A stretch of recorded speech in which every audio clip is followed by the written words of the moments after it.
Welcome to RotoWire Fantasy Football Live Divisional Playoff Weekend. I hope you're nearly as excited as I am. What a great weekend it's going to be. Let's clear some real important business out first. My free divisional round playoff notes. They are way more in depth than last week's. We reduced the games. We increased the amount of content. So we had like 29 pages last week for 6 games. We got about the same amount for 4. But again, we can get into more and more detail the fewer games we have. And if you want those free divisional round playoff notes, they're pinned to my X profile at Jim Coventry NFL. You have to like and retweet, and I will DM you the link to read those notes. I hope they'll be useful for you. I'm adding as the day goes on. They will be a little more comprehensive even as the day goes further. Also, remember this show that you're watching right now, RotoWire Fantasy Football Live. We're going to run this Mondays, Tuesdays, and Fridays through the Super Bowl, the offseason. We're still going to go 2 days a week. We're probably moving to RotoWire NFL. We'll probably have a page for that before then. So be on the lookout for that, okay? And also the Monday and Tuesday show before the Super Bowl. Man, 58 analysts will be on. We're going to have a marathon. We'll have it Monday during the day. We'll have it Tuesday in the evening. You'll be able to rewatch it during the week. You'll hear experts' takes on the Super Bowl, and it'll be just a wonderful spectacle. I think everybody will enjoy that. More info coming out on that soon. If you want a free subscription to RotoWire, 2 days, no credit card needed, go to rotowire.com/Jim. We have all the sports, no matter what sport you're into. RotoWire has comprehensive coverage of all of them. And look, I'll say one thing. Our baseball coverage is the best on the planet. I don't think any company can rival us in any way. No offense to what anybody else is doing. We just have a roster of absolute superstars. It is just incredible, the baseball coverage. If you're into baseball, RotoWire has you covered. All right, let's get to the games. We'll give some prop betting here, but we're going to give some takes. We went over these Tuesday, but again, we learn more as we study these games throughout the week. So we got the Houston Baltimore game. That line's sitting right about 9.5. It looks like it's probably not going to move. My guess is it doesn't really move here. Now, weather could be interesting on Saturday. Make sure you check it if you're betting, okay? Because there's potential projection for heavy winds. That's minute to minute. But if you check on game day, hold your bets off. The game is 4:30 Eastern, the first game of the weekend. Hold on for that. If the winds are sustained over 20 miles an hour, I think the Ravens get an edge in that scenario because, look, I know Houston's very good against the run, but remember what Indianapolis did to them. Jonathan Taylor, almost 200 yards. Now, I know Gus Edwards isn't Jonathan Taylor, but the offensive line, Lamar Jackson in the RPO game, he just creates an element of running where they can run Gus Edwards. I think they're going to bring Dalvin Cook, and I'm not excited about him. But, of course, Lamar Jackson under center in that line, it's possible he gets a few carries. I'm not going to bet him for anything, but I think Edwards does really well here.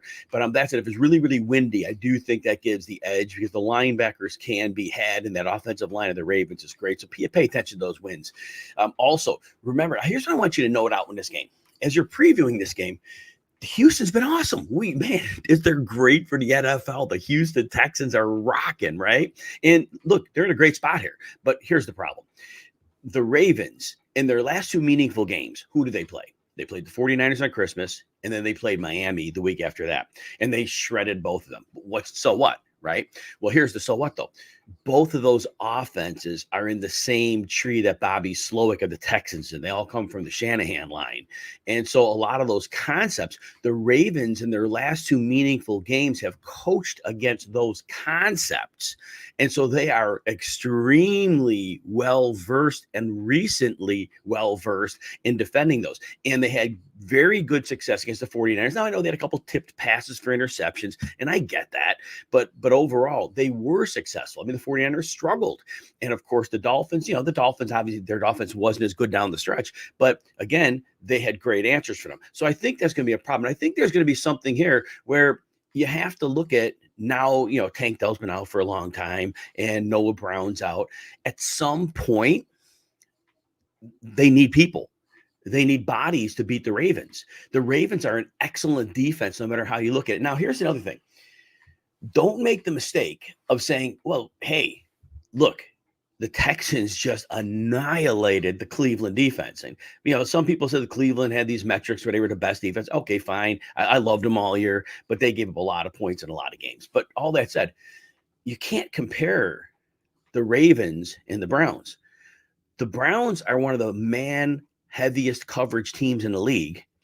And they have they can bring pressure with their front four, but they were not tricky. You knew what you were getting. So Bobby Slowick came into that game and he had just his, he'd put Nico Collins in motion.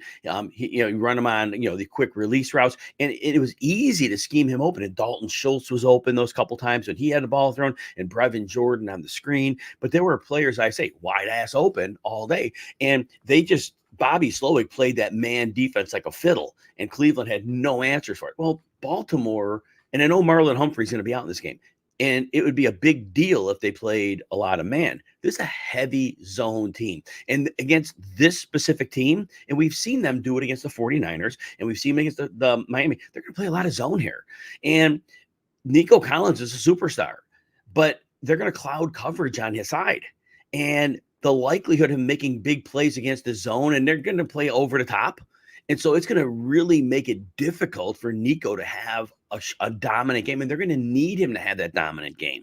And, CJ Stroud's a superstar, but this is not a good matchup. And, and he's been better against zone than against man. And I know he shredded man last week. He's been great against zone all year. But you see, the Mike McDonald defense, they changed so much post-snap. You have no idea what the look's going to be pre-snap. And if I thought Stroud had more weapons to go to, I think he would have a bigger edge here. But really knowing, look, if we take away Nico Collins, Dalton Schultz ain't going to kill us. And Schultz is a number 2 option as opposed to a number 3. It's a completely different ballgame. And here's the thing. The Ravens will let you run on them. They play one of the lightest fronts in the league. They play to stop the pass. But here's the thing, Devin Singletary, and I know he puts up numbers. I get it. He gets a couple big runs, and then his numbers look, 4 yards per carry. He's not a sustaining runner. And this is not a sustaining rushing attack. And they are not equipped to be able to run at the Ravens and move the chains. And the problem becomes you get in those obvious passing situations. And now I'm not saying Houston can't win. And realistically, CJ Stroud's been a superstar. So if he makes 2 or 3 heroic plays, yeah, they got a shot here. And he can do that. I'm not going to discount these CJ Stroud here. But the likelihood against the Ravens defense is that it doesn't happen here. It's on the road too. And Houston, as I watch games, they took more deep shots at home than on the road, and whatever that reasoning is. But they don't take as many deep shots on the road. And in the dome certainly helps too, right? But they're not in the dome. And this is probably not going to be optimal weather either. So again, I'm not trying to paint pessimism on Houston. I just don't think the running attack can get at it. And I think it's going to be tough against this well coached defense. Kyle Hamilton's off the injury report. That's huge for them. Again, like I said earlier, Marlon Humphrey will be missed, but it's not like, they're going to have zone on that side wherever Nico Collins is at. They're going to have extra help. So it's not like they need Marlon Humphrey to take out a guy. They're not using him that way. So I think that injury is not problematic. The Ravens side of the ball, Houston, they haven't had a tough schedule this year. They haven't played a lot of great offenses. And their linebackers are problematic, and especially in play action. Play action has been a big problem for them. Now, when they got the lead on Cleveland last week, they went to a lot of too high looks. And at that point, then Joe Flacco, they were trailing and they were predictable, and they were able to limit Amari Cooper, and that was it. But the Ravens, man, they got answers for everything. They can go RPO. They can go play action. Lamar can run. They've got weapons, multifaceted weapons. Zay Flowers, you can use him in the screen game. You can use him, in multiple routes as well. Odell Beckham on play action could be a beast in this game. Can't really trust Rashad Bateman for much. Now, Mark Andrews, if you're playing DFS, wait until the inactives are out, because Mark Andrews practicing full. But again, he's 50-50. Murray, thanks for being here. Appreciate you. But if Mark Andrews may play, but he'll be game time decision. My guess is if he plays, he's a full go, because the way they're framing it is if he's well enough to play, he's playing. And if he's not well enough to play, he's not. So basically, if you're playing DFS, if Andrews is obviously inactive, then Isaiah Likely's a great play. But don't make the mistake of thinking, And some people are doing this.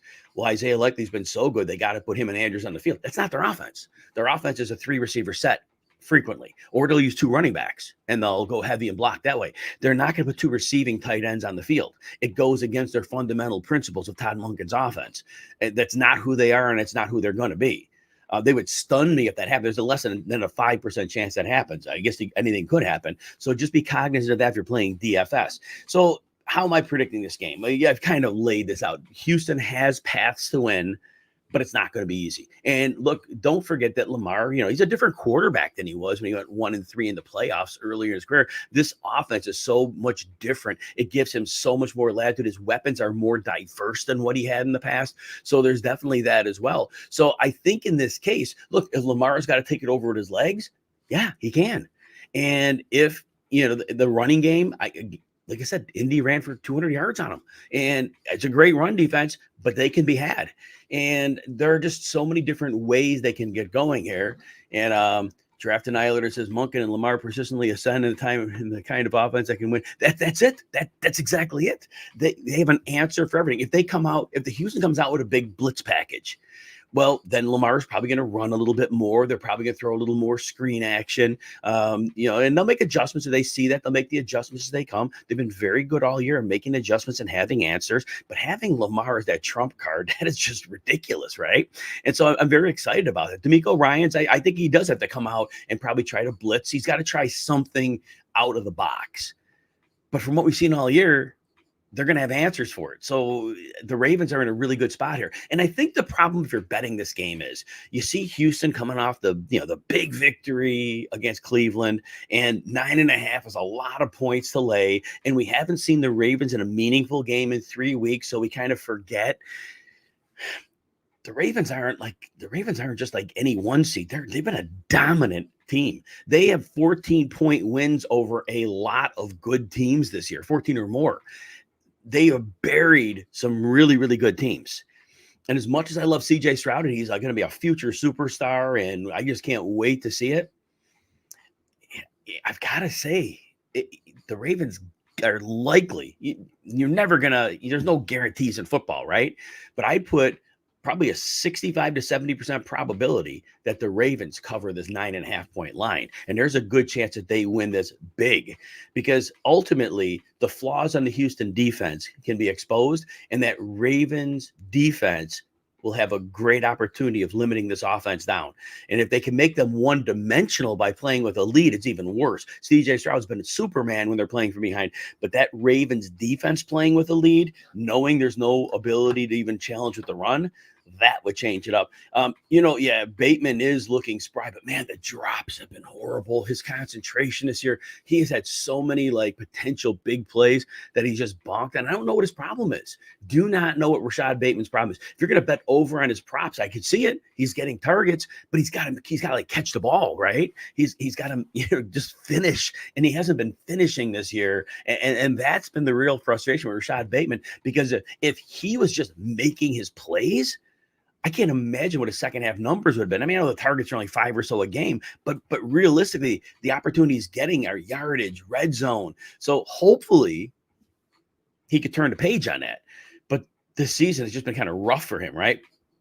So I'm predicting. I changed my prediction. If you have my notes, I changed your prediction this morning.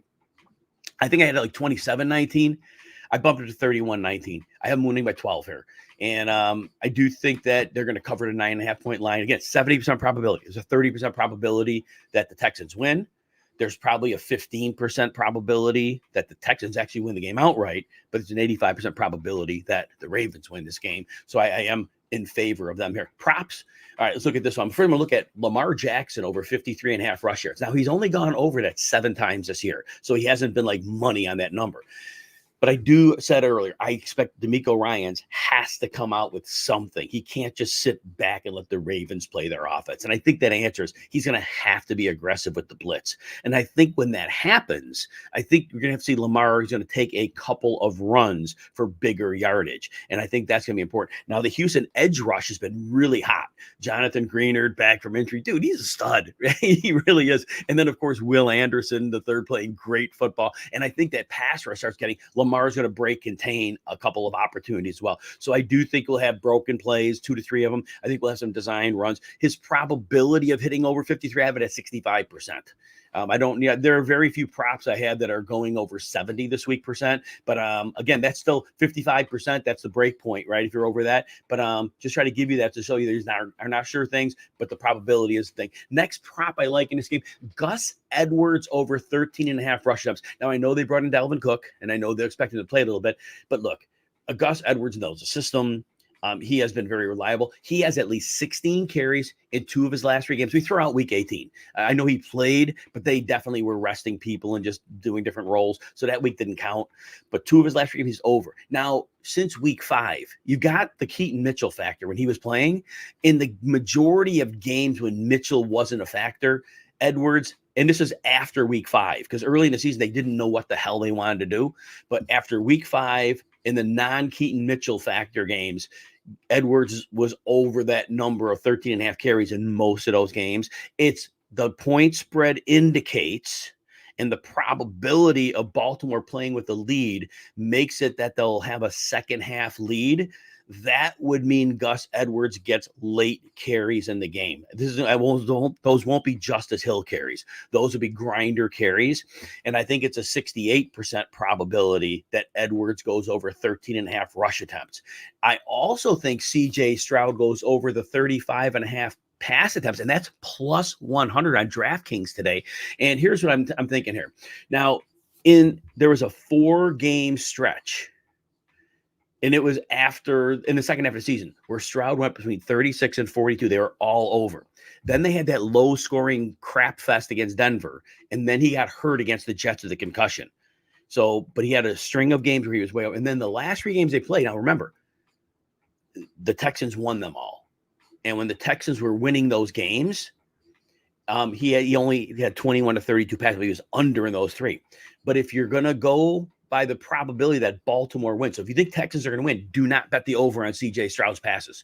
If you think the Ravens are going to win, and if you think they're going to win by at least a touchdown, the probability will be 70% that Stroud goes over the 35.5 pass attempts, because that would be their only path to coming back. It's not going to be Devin Singletary. So again, if you think the Ravens win by at least a touchdown, 70% probability that Stroud hits. All right, 49ers and the Packers. We're looking at another 9.5-point line here. So a couple games hovering around 10. If you're betting teasers, by the way, you could tease the Ravens down to 2.5, and we get to the 49ers. If you think they're going to win, which I do, they're going to get them down to 2.5. Those are 2 nice teaser legs. We can talk about other ones that you can include that later. So they're definitely a teaser legs. These work, but 49ers.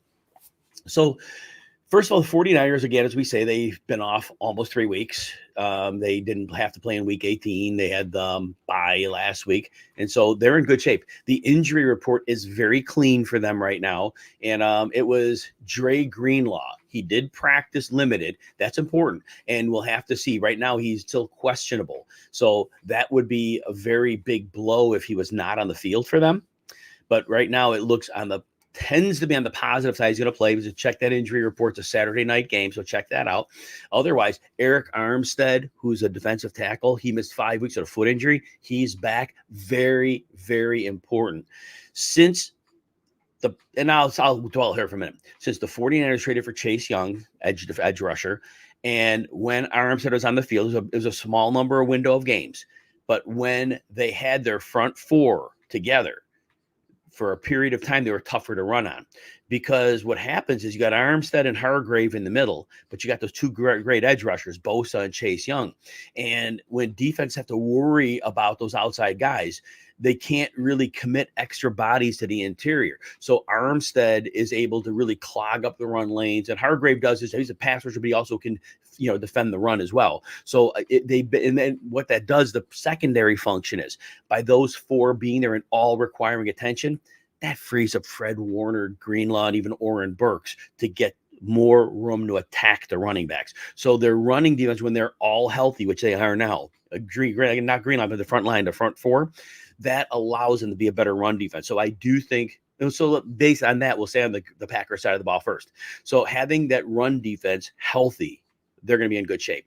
And Aaron Jones has been so critical to the Green Bay Packers' success. He has over 120 scrimmage yards in 4 straight games. because A.J. Dillon's been out and he didn't practice this week. They have him as questionable. Seems unlikely he's going to play. And no offense to A.J. Dillon, but it's going to do the team a favor if he's inactive because they always put him in to ruin Aaron Jones's opportunities. And the team is so less efficient with Dillon on the field. But if he doesn't play, they're going to have opportunity with Aaron Jones. Now, Jones, his ability to run allows them better play action opportunity, better down and distance situation, and they could become a more effective offense. The problem for them is going to be the 49ers defense. So the Packers, what's been going great for them? Jordan Love looks phenomenal, right? And running Matt LaFleur's offense, a lot of play action. They have 4 or 5 different receivers who can all contribute. They have 2 tight ends who contribute. They have just a group of people who are all very, very good. 49ers are one of the few teams that's uniquely equipped to handle them.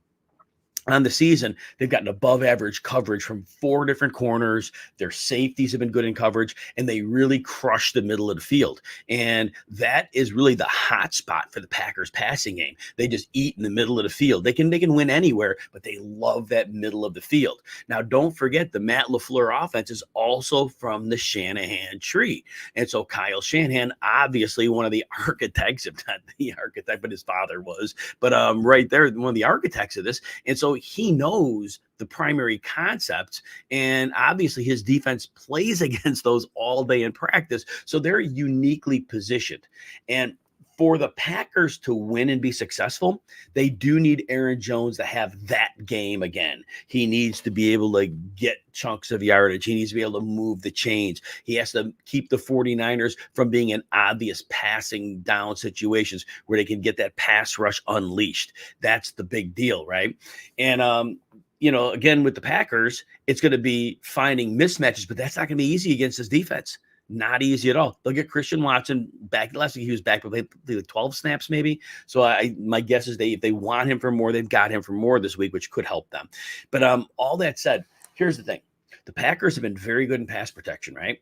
But there's 2 weak links. Center Josh Myers, he's kind of a liability. And then the guard next to him, I think it's the right guard, John Runyon. Runyon's been below average. And the thing with the 49ers is, so because they have 4 pass guys who can rush the passer across the line, offensive lines can't slide protections. Like if team's going to stunt the middle, they could get Myers help by sliding extra protections over.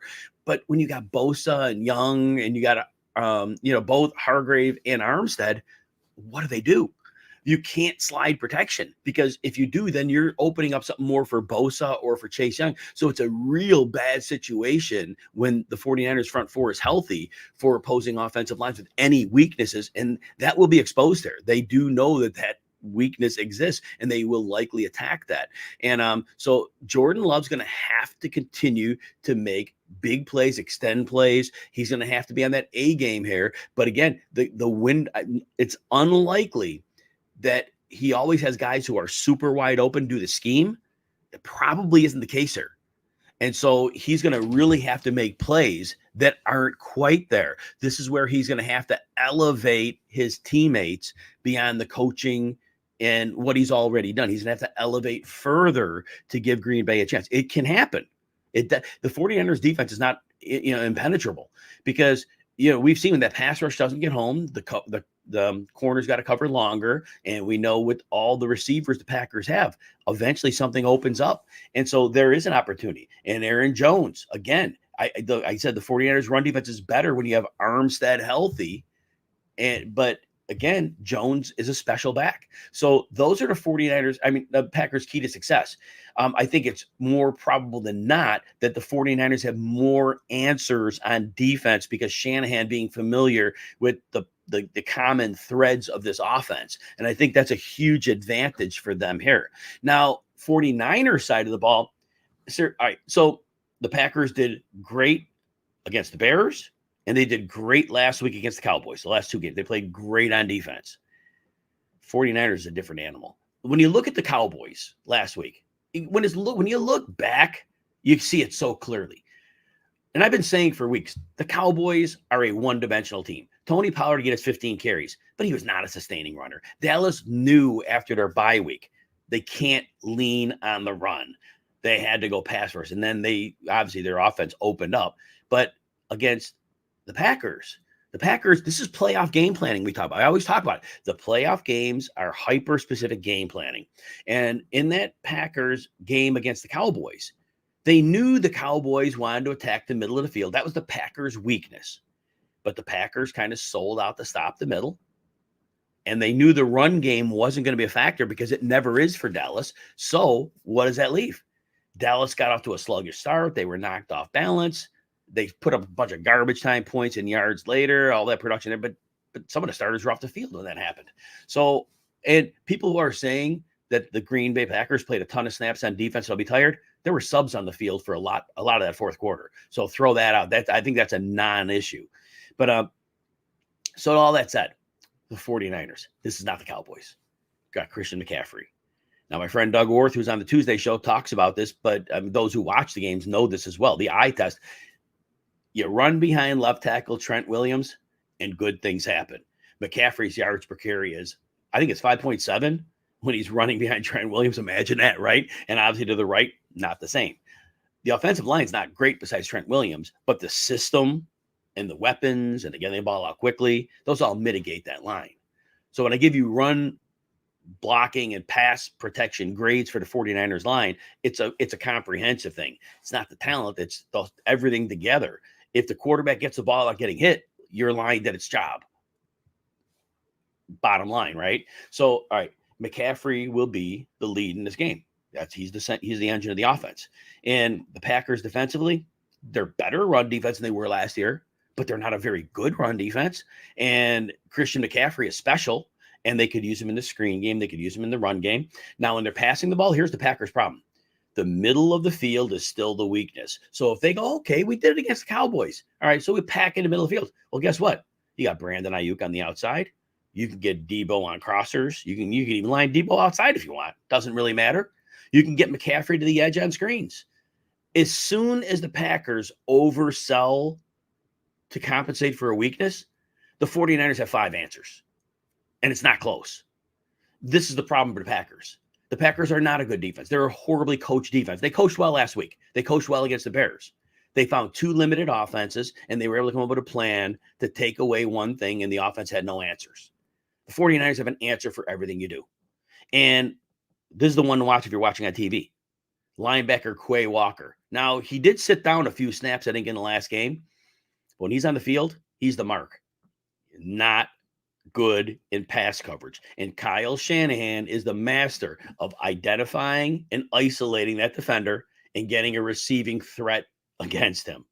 He's going to spam that over and over. But that's not all. It's the safeties. It's the middle of the field. They will attack that relentlessly. And again, if the Packers oversell, they will have so many answers. So not much more to say here. Look, there could be rust. Sometimes the team's off 20 days. Sometimes they come out a little bit flat in the game. It happens. It's possible. That would help the Packers too. If they were to win, that would also be a key. 49ers come out really rusty in the first quarter, and the Packers come out hot and score a couple times, and all of a sudden they get a lead. 49ers are playing tight. There's that. Now, one thing that really the Packers need here defensively. Now, Rashawn Gary's a great pass rusher, but the last 6 weeks or so, he hasn't really made a big impact. If they get him lined up on right tackle Colton McKivitz, that could wreck the game if the 49ers have to pass a lot, right? So all that said, again, I was mentioning Gary has not been playing at the great level the last few weeks. Now he came back from injury. He was hot for a while. Don't know if he's not, if the conditioning caught up. Don't really know what it was. Is he capable of that big game? Yes, that would be something that could be, very useful. Josh points, Purdy can't handle a sophisticated game plan. Josh, love you. Respect everything you say. Every game plan Shanahan runs is a sophisticated game plan. There is no such thing as an unsophisticated game plan with Kyle Shanahan. Every game is very highly nuanced. The route combinations, it is super, super sophisticated. In that they set up plays. Everything is set up. He's a maestro. He runs an orchestra every week, right? And so so I get what you're saying. Purdy can't handle a lot of pressure. That's the one thing he can't. If you can get him under a lot of pressure, now sometimes he can extend plays, But if you consistently get him under pressure, that could be a problem. So there's no doubt there. Draft Annihilator mentions that the managed grade, the 49ers are often, yeah, right. Yeah, in the pass blocking unit, and I actually, and you're right. And the reason I give the pass blocking a higher grade is because Purdy usually gets it out so dang quickly, it's a non-issue. And so if they can get him that 1.5 seconds, 2.2 seconds, it's enough, right? So great points. I love it. And then Anthony, Shanahan, McVay, never a simple game plan. They are like maestros, except for McVay can't plan a clock out. He can't clock manage. Oh, and then Josh, one read or key. Yeah, I mean, they're definitely Purdy can throw interceptions. He's gotten away with a lot. And Shanahan screamed at him on times because he's made some bad reads. So I get what you're saying, Josh. Get what you're saying. All right, back to this, though. I think I said what I needed to say for these teams. So predictions and a couple of props here.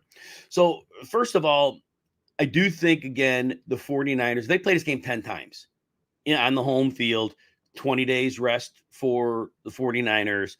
Packers coming off a string of must-win games. I do think the 49ers win 8 out of 10 times in their home field. And I do think the Packers can score. I do think they're going to be able to score some points. They have too many weapons. They have good coaching. I do think, they're not going to be able to keep up with the 49ers. I think this game does score more. I think I have a 34-23 Packers. I have 34-23 49ers. I'm sorry. I'm moving my 11. Line's like, 9.5 or so. So it does give me enough latitude to say I am going 49ers here.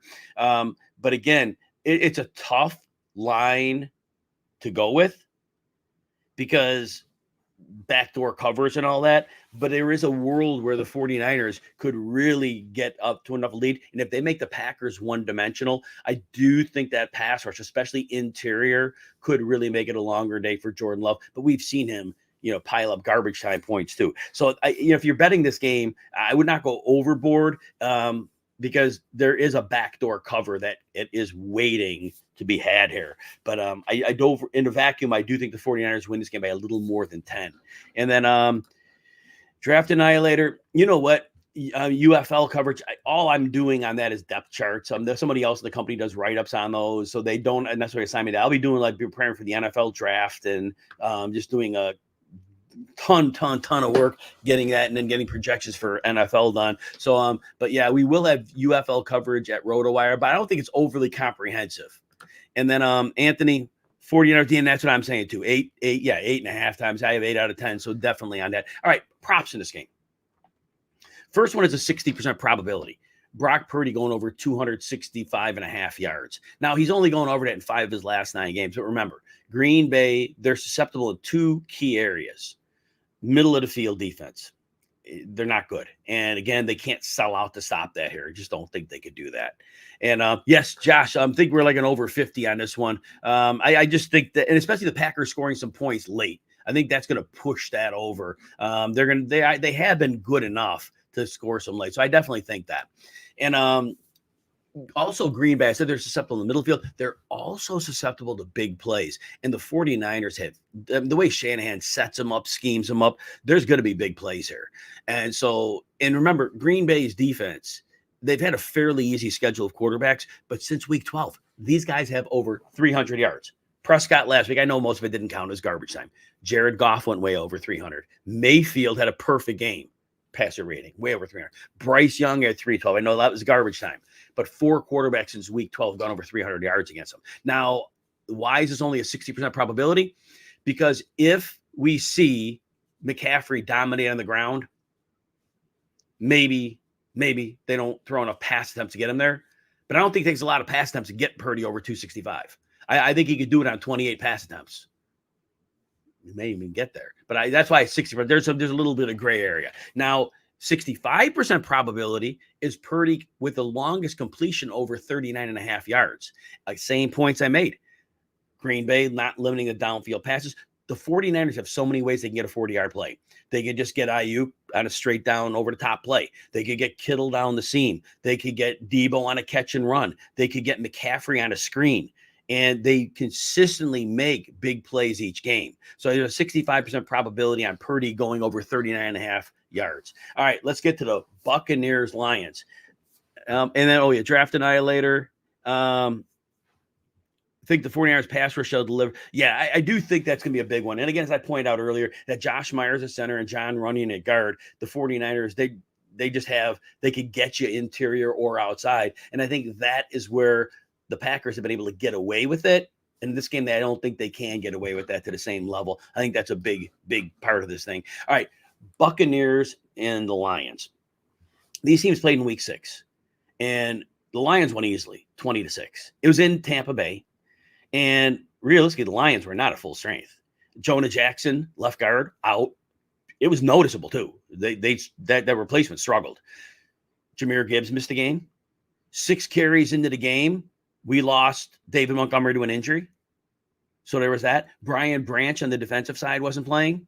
So the Lions were not nearly at 100%, and the game was not as close as the 20-6 score. And so there was that. Let's start with the Buccaneers. Buccaneers been a great story this year. Definitely been a great story. And when we think about this team, they had 2 must-win games in week 17 and 18 to win their division. First, they played New Orleans. Now, New Orleans has a good defense, okay? Give them that for sure. All right? I don't think they're anything shut down. They had an easy schedule, but they were good. Bucs didn't score a single point until garbage time. Game was over in the fourth quarter. The Bucs kind of the Saints kind of breathed. It was over. And then Baker gets 2 late touchdowns. I think 13 points on the board, but they didn't score in that game. All right, fine. They lose that one. So now they have to turn it over. They got to go to Carolina. Must win on the road.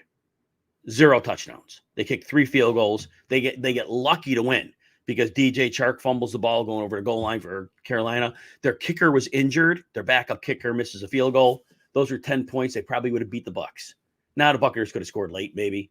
There was that. But my point is this. The Buccaneers were not a good team. They were good at parts of the season. I liked them.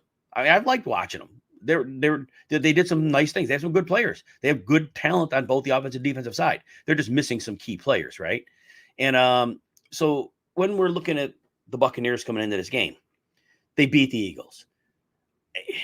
This is narrative, but you watch the game. Did the Eagles look like they wanted to be there on offense or defense? They weren't tackling. They weren't covering. It looks like they knew their season was over. It looks like they were just waiting to get pushed out of the playoffs. It's narrative. I understand. The worst analysis I'll ever do, just tell you how the team looks, but it's part of it, right? They did not show up. David Moore walking on him like he was running against a bunch of 6th graders. Come on. So Buccaneers had the great game. And now the line in this game is started at 6 and 6.5. Buccaneers on offense. Team started bracketing Mike Evans about 7 weeks ago. In all but one of those games, less than 70 yards. They basically just said, all right, beat us with somebody else. And look, sometimes it worked. The 0 touchdowns against Carolina didn't work. The 2 garbage time touchdowns against New Orleans really didn't, it didn't work for the Bucs. But last week they scored. I just think that they're in trouble here. Now, the Lions defensively defending them, Lions are great against the run. And Rachaad White for fantasy was great. He's not a good running back. He doesn't have good run blocking. The likelihood of him doing well as a runner here is less than 10%. Lions lights out against the run. Now, how do the Lions approach them from a defensive standpoint? The Lions, in the last 7 weeks, they ramped up their use of man coverage on defense. Not this week. They played them. They know what the Buccaneers are about. This is the week you go 2 high safety, shade toward Mike Evans, make Mayfield win underneath. The more he throws, and he doesn't have easy throws, the more likely he'll make a critical error. I would bet the over on the prop over a half an interception, but it's minus 166. That's too much juice. That's incredible juice. If you're putting it in the same game parlay, definitely I add that in there. But that's a lot of juice. But anyway, my point is this. Aiden Hutchinson, frequently in the first matchup, was against Luke Gadecki, not against Tristan Wirfs. Didn't have a great game. Aiden Hutchinson's been running hot down the stretch. And at home, he's been even better. He's going to show, Aiden Hutchinson will show up here, and he should be able to wreck Gadecki's side without a problem. Been running hot. James Houston back from IR. Now, Houston was not playing great before the injury, but he will add something to their pass rush. That's going to help. Mayfield has been all kinds of beat up, different injury every week, ribs, ankle, limping every week. Took 4 sacks last week against Philly. He's going to be in some trouble here because there's going to be some passing down and assistance situations. The Buccaneers have gotten a little better passing on early downs. They still run too much on early downs. There are going to be some obvious passing situations. In that dome, the heat is going to get to him. So there's that. I'm not optimistic about the Bucs here. Will they score a couple times? Sure. I'll give them that. I just don't think on the road, on this stage, and look, the corners, outside corners for Detroit, it's a problem.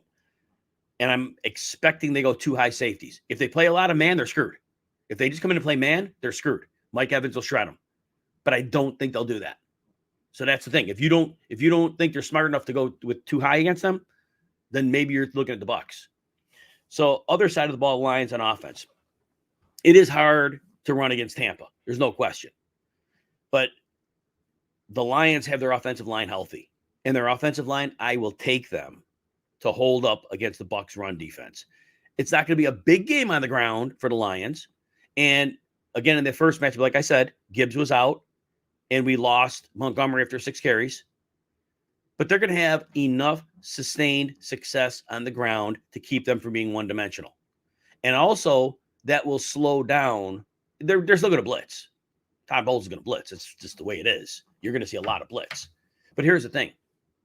The Lions have the answers.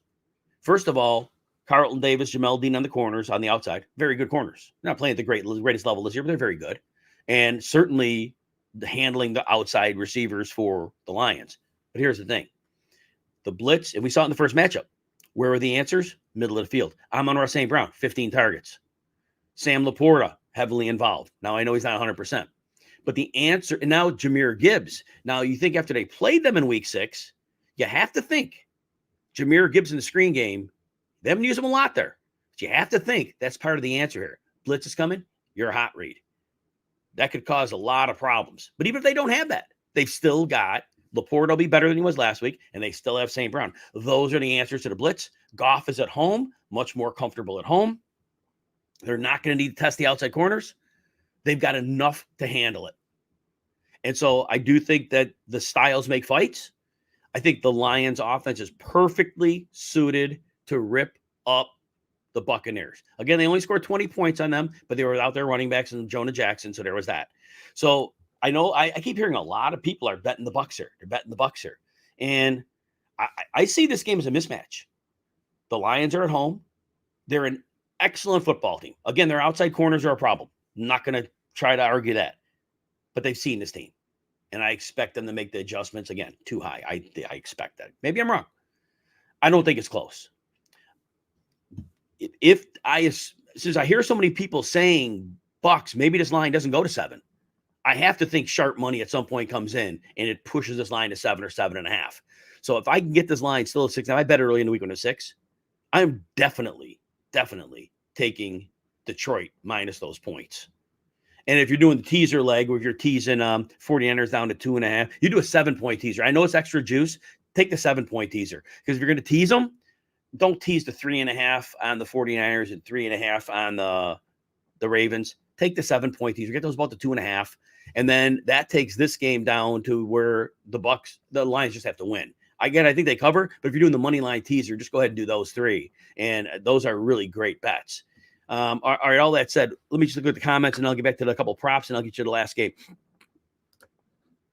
C-Matt Gold, 2186, leaning player props in Tampa, Detroit. What anytime touchdowns? Those are so tough to predict. I do think St. Brown, though, because, again, the blitzes. In the red zone, the blitzes. Todd Bowles is going to send them. And Amon-Ra St. Brown's that hot read. And as I said earlier, the inside pass coverage for the Bucs is not good. Laporta's live. Last week, I don't know what his knee status, so he's riskier, right? It has to be better than last week, and he played a lot of snaps last week. So they're both live. I think St. Brown is more live here. And then draft a night later, Tyrann Mathieu, Quay Walker. Yes. Anthony, Lions secondary won't be big enough problem to cost them. Yeah, I think so. You're right. But man, get like you're thinking, you're intimating, get them in a different matchup. Not so good. And then Lions at home should cover Tampa. Yeah, that's it. And that's just it. They've been a great story. Great story. The Lions are a legitimate Super Bowl contender. I mean, they're not the 49ers, but they're a legitimate Super Bowl contender. And Tampa has hung in a lot of their games. They played the Bills when the Bills were scuffling. They beat them by 6. And, so you're looking at some of these games. They haven't had a tough schedule. It's going to come out this week. And then see what we got here. Injuries to Cleveland, Detroit wound up with the only elite. You're right. You're right. I'm trying to think that through, but that sounds right. All right. Now, the only prop, and I don't usually do the touchdown props. Like I just feel like they're fickle. But I have one prop I like in this game, and it's a high one. I'm on our St. Brown over 7.5 receptions, plus 100, because he's gone over that in 7 of 15 games. So more than half of them, he does not go over that. But remember, I talked about the Todd Bowles blitz. It's going home. It does not stop. They will not stop blitzing because that's their identity. In that last matchup, Brown was targeted 15 times, and he caught 12 for $124 and a touchdown. The 15 targets might be 12. But that said, he is the antidote to the blitz, and also he is the best matchup advantage to the cornerbacks they have. So I have to say St. Brown over 7.5. It's a high number, but I like that number. I give that a 65% probability of hitting. And I still think Laporta may not be a fully 100%. So I think that gets a couple extra targets St. Brown's way. All right, let me take a couple comments. We'll get to the last game of the weekend. We got one more left. This is exciting. Oh, by the way, I should have said this at the beginning of the show. If you have Sirius XM Fantasy Sports Channel 87, I'll be on with Mario Puig, 1 to 3 Eastern on Saturday. We will spend 15 minutes on each side of the ball of the 4 games. So we have 8 segments in 2 hours. You have like 15 minutes on the 49er side of the ball, 15 minutes on the Packer side of the ball. We're going to go through all. Mario and I are really going to break the heck down out of this game. We'll give you double the power of this show. So that'll be great to have. And you'll hear Mario's great insights as well. So you'll want to catch that. And then the Sunday show, I'll be on pregame 1 to 3 Eastern. That'll be before the Sunday games kick off. I'll be on with Alan Soslowski. Much of that show will be dedicated to going over the 2 Sunday games where I do a little more of the analysis, where Mario does a little more of the analysis in the Saturday show. So we'll have that. All right, and let's see what we got here. A couple more comments before we move. Coach Dan is from Murray. Coach Dan Campbell's aggressive coaching negatively impact. I think because they shouldn't be playing at a deficit. When they're playing a better team, I think that's when it bites them. I think they have enough of an advantage that he won't be in the position where it'll hurt him. This won't be the game where he feels he needs to do the fake punt or he needs to go and do something crazy on a 4th down. I think Dan Campbell has enough of an understanding that they have a big advantage in this game. So I don't think the over-aggressiveness shows up here. I know his nature is aggression, but I think in game planning that had to be talked through. It's a great question. Anthony, you'll throw like a 5 in a parlay. Okay, gotcha. And draft another. No shade to Honey Badger. Oh yeah, no doubt. Right, exactly. It's a point of a player's career. It was Bobby Wagner this year. Bobby Wagner's a legend, but this year he could tackle, but he couldn't cover. And so we saw it in week 1 when Puka Nacua got lined up on him a bunch of times. It's just Bobby Wagner can't cover, and it's not his fault. He's 30-something years old, still a great football player, but at some point you can't cover anymore. And so you become a liability, and offensive coordinators know that. And they just, all right, here, we're attacking you. And that's what they do. And then, and Chargy 65, I do not like the over on Reynolds. And here's why. The worst matchups for this offense are the outside corners, Jamel Dean and Carlton Davis. They're not playing at a great level this year, but both of those players are significantly better than Josh Reynolds as a receiver. And so I think it's a big mismatch for Reynolds to be locked up on those 2 corners. They'll throw some to the outside, but I think this is more that Josh Reynolds, like 1 catch for 9-yard game. So honestly, when I look at that prop, I would be very heavily inclined to go under. Last week, I really think I think Dan Campbell played into the revenge game too for Reynolds, because they forced him targets that they hadn't all year early in that game, because Reynolds was with the Rams too. I'm gonna be doing more prop research throughout the day. I'm gonna add them to my document. So again, if you want that free document of my notes for all these games, you go to @Jim Coventry NFL on the X. On my pin profile is a tweet. Like it, retweet it, and I'll send you the link through DM to get those notes. But I'm gonna add Reynolds under that one for sure. All right, last game.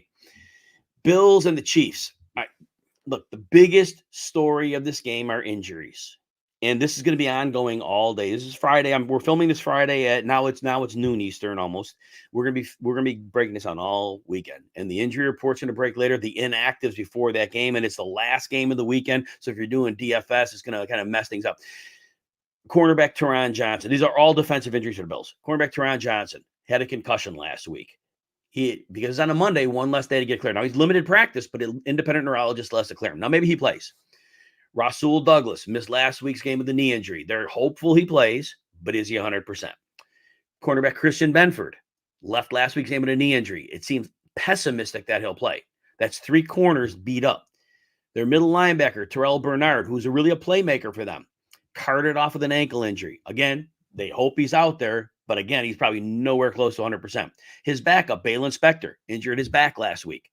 The weak side linebacker, Terrell Dodson, his shoulder. He missed last week's game. If he plays, he's going to be less than 100%. Their third safety, Taylor Rapp, had a calf injury, left last week's game. This is a beat-up defense. And Andy Reid is going to have people he can pick on. But again, we don't know. So pay attention to injury. The more people that are out, the more there can be to pick on. Let's start with the Bills' offense, though. Since Joe Brady took over, the offense has not become fundamentally better. They've made less mistakes, and therefore they've won more games. But the big change they made, James Cook is a more consistent part of the offense most weeks. Not every, but most weeks. They use him as a runner. They use him as a receiver. And defenses always have to play the Bills with light boxes because they are terrified of Josh Allen, rightfully so. You got to back people up. And so that gives Cook an opportunity as a runner. They get him in motion. They get him out in circle routes underneath the coverage. James Cook has been a weapon. And I don't think the Chiefs come into this game saying, we have to take out James Cook. I think that they're going to be willing to let the running back do what the running back does. I think they don't want to get beat by the receiver. Now, Gabe Davis, he's missed practice again this week with a PCL injury, missed last week. My guess he doesn't play. And even though he hasn't been great, he has a lot of goose eggs, he's still a downfield threat. And if he's not there, they really don't have anybody to fill that role. Deontay Hardy's fast, but he's really not like a downfield deep threat, big bodied one. Not that Davis is fast, but he runs deep routes. All that said, outside corners for the Chiefs are playing very, very well. Stephon Diggs has not been doing. Hey, Carla's in the house. Welcome aboard, Carla. So outside corners for the Chiefs have been very, very good. And Stephon Diggs has been struggling. The yardage has not been there. It's week 6 was the last time he had a game of 90 or more yards. It's been rugged for him. Now he's getting some catches. They're not turning in a lot of yardage. This is not a good matchup. Oh, nice drafting. If you access your phone, babe, I'm glad you're on, man. I appreciate you a lot. So yeah, we're talking Chiefs. That's Carla's team. Right in time, Carla. So when the Bills are on offense, they're going to need to get Dalton Kincaid involved here. They've been. And I think the middle of the field might be an area where you want to try to get some stuff out to attack the Chiefs. So Khalil Shakir, for a couple of weeks, they downgraded his snaps. It was like week 15 and 16. It wasn't good. And they were getting Trent Sherfield back on the field. It's like, what the hell are you doing? So they fixed it. They realized it was like, oh, we can't do that. It worked while Dawson Knox was out. And then they started going back. And it was like, no. Screw it up. So now they're getting Kincaid back downfield a little more because there was a while his like yards per target like through the floor, right? And his targets were dropping. All right, he's back involved. Shakir is back. Well, not a ton of targets, but they're effective targets. So I think the way that the Bills got to approach, you're going to use James Cook. You got to attack the middle of the field. And of course, Josh Allen has to do Josh Allen things that aren't turning the ball over. He's going to have to, effectively run. But that said, the Chiefs defense is playing very well. And they're very well equipped to deal with this version of the Chiefs offense. They'll give up some rushing yards. They're definitely giving up some rushing yards here. But I do think this Bills offense that has not been a high-level passing attack for a while, they've scaled down it. This is going to be a lower volume passing game for them. So that's how I see the Bills side of the ball. The Chiefs side of the ball, those injuries, like I said earlier, all those injuries for the Bills, This has to be a problem. Again, we got to check the injury report as it gets closer to game time. And it's going to be one we're not really going to know. So if you're betting props, wait and hold off till you get the inactives and just see how many people are out. But basically what the Chiefs have done right recently, they finally gave up on all these ancillary players.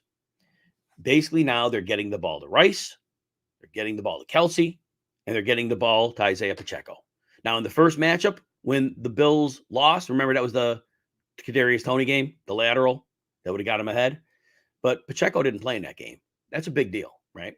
So it's Rice, it's Kelsey, it's Pacheco. And then it's obviously Patrick Mahomes trying to do his thing. And that said, the Bills' pass rush has not been great this year. It's not what they hoped it would be.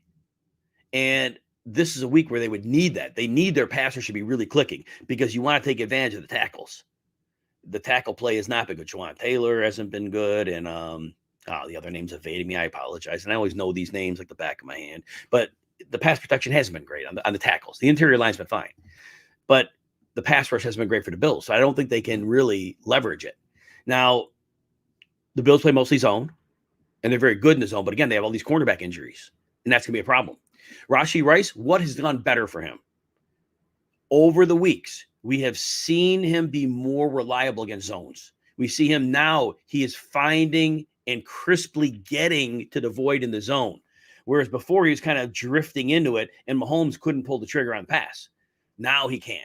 Now it seems like he has full trust in Rashee Rice. And because of him often running inside, it's a huge advantage to the offense. Now I do have to, Wendy's in the house. Welcome, Wendy. And Wendy and Carla are in the house, the dynamic duo of the show. Oh my gosh, that's fantastic. So all that said, I imagine the Bills are going to gang up on Kelsey. And they're going to try to take him out. Pacheco's the wild card here. Daquan Jones for the Bills, the defensive back, he's been back a few weeks. The run defense is better, but they play light fronts. They are not looking to stuff the run. They're dropping people back. And so Pacheco is going to run the ball here, and they're going to have success. That interior run blocking line is very good. Last week, the Chiefs ran 3 tight end sets, 13 personnel on 18 plays against the Dolphins. It was great. And they come into this game, when the Chiefs play 2 and 3 tight end sets, defenses don't answer with heavy boxes. They're like they got Patrick Mahomes. You can't. We're playing nickel. And therefore, you have a tactical advantage up front. Isaiah Pacheco has lousy vision as a runner, but he's decisive. And that's usually all they need. And so he'll get downhill. He'll have success. Rashee Rice will get enough done through the air. But this is a game where the running game is what helps them take the lead. The injuries to the Bills defense are significant. And that is my only problem for the Bills. If the Bills are healthy on defense, this game would be a flip a coin. See who's going to win this game. I have no idea. Those injuries, not everybody's going to be healthy. Those on the field are probably going to be way less than 100%. The Chiefs have figured out what they have to do on offense. Stop getting cute. And they've stopped getting cute. And I think that against this injured Buffalo defense is probably enough to get it done. So I am taking the Chiefs to win 23-20. So I am taking the points. I'm taking the 2.5. I mean, but I guess you could take the money line on it too. But again, check the injury report before the game. If all these guys are somehow magically, miraculously able to play, it could change the calculus on it. Props. Give you a couple props to get out of here. Isaiah Pacheco over 61.5 rush yards. I give this a 65% probability of hitting. He's gone over in 5 of his last 7 games. He has 18 or more rushes in 4 of his last 6. Remember, when they played Buffalo a number of weeks back, he missed this game. I said earlier, Buffalo with the light fronts, Casey interior line blocking well, here's a run, all the heavy personnel. Pacheco should be fine here. There shouldn't be a shootout. I also like James Cook over 14.5 rush attempts. He's over 16 in 4 of his last 5 games, and the best way to attack Kansas City is on the ground. Gabe Davis, as of right now, hadn't practiced. I doubt he's playing. I think that gives them a more conservative approach. I think this game is going to, again, moderate scoring, 23-20. So they're going to be in it and able to run. I think that is a path. And Cook's been getting the rushing attempts. So I like it. I give that one a 65% chance of hitting as well as Pacheco. All All right, everybody. So remember, Sirius XM on the weekend, channel 87, 1 to 3 on Saturday, 1 to 3 on Sunday. Got it both days. My free document, my almost 30 pages of divisional round notes, go to @JimCoventry NFL on the X, like and retweet what's posted to my profile, and I'll pin to my profile, and I will send you the link to those notes. I'm adding props to that document this afternoon. They're not in there yet, but they will be. Everything else is in there. And anything pertinent, I will add as time goes on. I appreciate you hanging with me. You spent an hour of your time. Yes, Josh, thank you. Channel 87. I should always say that. Sirius XM channel 87, 1 to 3 Eastern, Saturday and Sunday. Wendy, appreciate you as well. Everybody who is here, I value you greatly. You make me so happy that you spend time with me and hang out with me, make me part of your football process. Appreciate you greatly.